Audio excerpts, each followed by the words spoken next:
আজকে আমি যেটা ক্লাস করাবো সেটা হচ্ছে ক্লাস 12-এর কেমিস্ট্রি। এটা হচ্ছে প্রথম চ্যাপ্টার। এটা হচ্ছে পদার্থের তরল অবস্থা।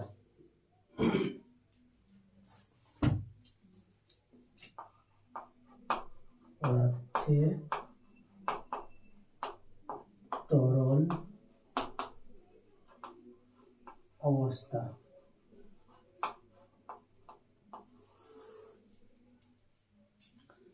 পদার্থের তরল অবস্থা, liquid state of matter. Liquid state of matter.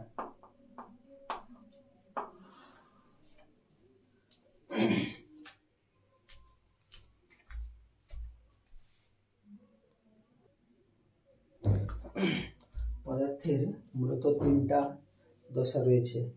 এক হচ্ছে কঠিন, তরল এবং হচ্ছে গ্যাসীয় দশা। পদার্থের মূলত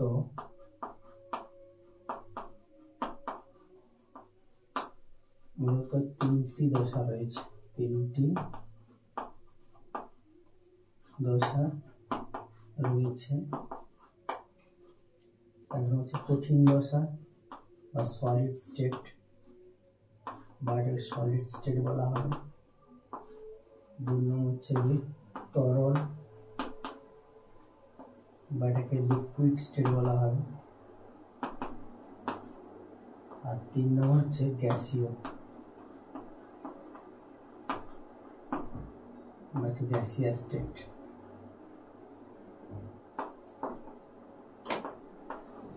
তিনটা দশার মধ্যে আমরা এখানে মূলত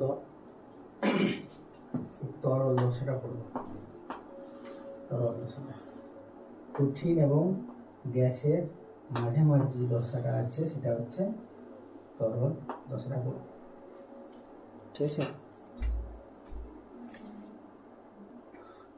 এবার এই চ্যাপ্টারটা আমাদের ভালো করে বুঝতে গেলে বা এটাকে ভালো করে রিয়েলাইজ করতে গেলে প্রথমে যেটা আমাদের জানতে হবে সেটা হচ্ছে কি দ্রবণ কি জিনিস এবং দ্রবণ কিভাবে তৈরি হয়। দ্রবণের তৈরি হতে গেলে দ্রবণে কি কি ভাগ রয়েছে সেগুলো ডিটেলসে জানতে হবে। ফার্স্ট হচ্ছে কি সলিউশন। ফার্স্ট হচ্ছে কি যে দ্রবণ কাকে বলে, দ্রবণ বা হচ্ছে সলিউশন। সলিউশন হচ্ছে কি যে দুই বা মনে কর আমরা একটা উদাহরণ দিচ্ছি দ্রবণ কি জিনিস। এক গ্লাস আমি জল নিয়েছি। জলে আমি মনে কর শরবত তৈরি করবো। কিছু পরিমাণ জল নিয়েছি, জলের পরিমাণটা বেশি নেব। কিছু পরিমাণ চিনি মেশালাম, চিনি মেশাচ্ছি। তাহলে চিনি মেশালে কি হবে, একটা সময় এটা কি যাবে না, চিনির জলীয় দ্রবণ তৈরি হয়ে যাবে। তাহলে এখানে কি হলো না, চিনির জলীয় দ্রবণ তৈরি হলো। তাহলে জলীয় দ্রবণ তৈরি করতে গেলে আমাদের কি মেশাতে হলো, জলের সঙ্গে চিনি মেশাতে হলো। আমি জাস্ট ছোট একটা উদাহরণ বললাম। তাহলে দ্রবণ তৈরি করা হয়, দ্রবণ তখনই তৈরি হবে যখন দুই বা ততোধিক পদার্থ মিশে একটা সমশক্ত মিশ্রণ তৈরি করবে। হয়েছে, এটাকে আমরা দ্রবণ বলবো।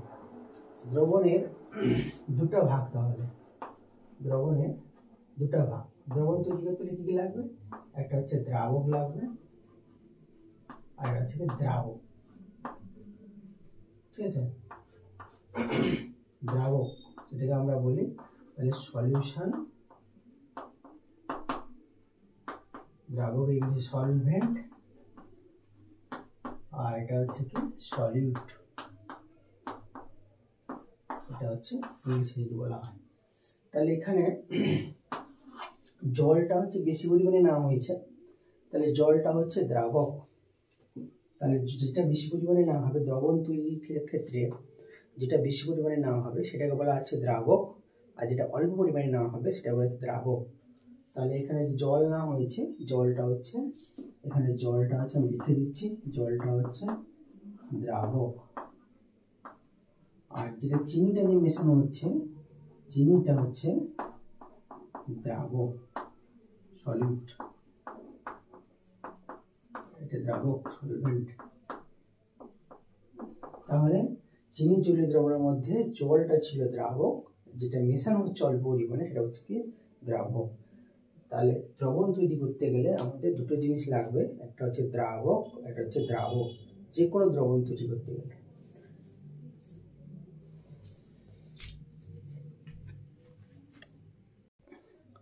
আর একটা কথা বলি, এগুলো হচ্ছে মূলত বেসিক জিনিস, এগুলো কনসেপ্ট যদি ক্লিয়ার না থাকে তাহলে কিন্তু সাবজেক্টটা বুঝতে অসুবিধা হবে, বিষয়টা ইন্টারেস্টিং পেতে একটু অসুবিধা হবে। ওই জন্য এগুলো কিন্তু কোয়েশ্চেন খুব একটা এখান থেকে আসবে না, কিন্তু এগুলো চ্যাপ্টারটা ভালো করে রিয়েলাইজ করতে এগুলো মাস্ট বি জানা দরকার আছে।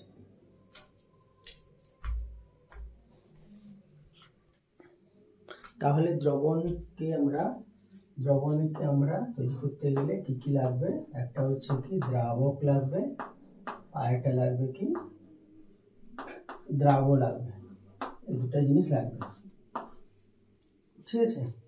তাহলে দ্রবণ, তাহলে আমি যদি বলি দ্রাবক কাকে বলবো, দ্রাবক বা সলভেন্ট। আমি বলেছিলাম যে চিনি জলীয় দ্রবণ তৈরি করছি, চিনি জলীয় দ্রবণের মধ্যে জলের পরিমাণ তো বেশি থাকে, তাহলে জলটাকে বলা হচ্ছে দ্রাবক, আর চিনি যে অল্প পরিমাণে মেশাচ্ছে এটাকে দ্রাবক বলা হচ্ছে। চিনির জলীয় দ্রবণটাকে বলছি কেন, কারণ ওটা সিম্পলভাবে সবাই বুঝতে পারবে। তাহলে দ্রাবক হচ্ছে কি, দ্রবণে আমি সংক্ষিপ্ত করে বলছি, একদম সঠিক সংক্ষিপ্ত যতটা সম্ভব বোঝা যায় তাড়াতাড়ি, জটিলতা একদম করে যাবো না। দ্রবণে যে পদার্থের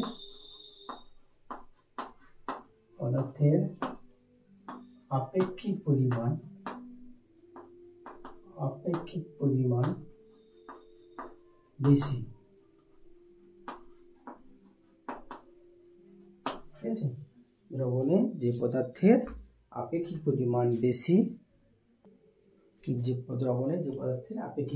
বেশি, আমি এক্সাম্পল উদাহরণ দিচ্ছি, আর বেশি আমি জটিলে যাচ্ছি না, পরে চ্যাপ্টারটা যখন মাঝামাঝি হয়ে যাবে না তখন ক্লিয়ার কনসেপ্ট হয়ে যাবে। উদাহরণ হচ্ছে কি, চিনির জলীয় দ্রবণে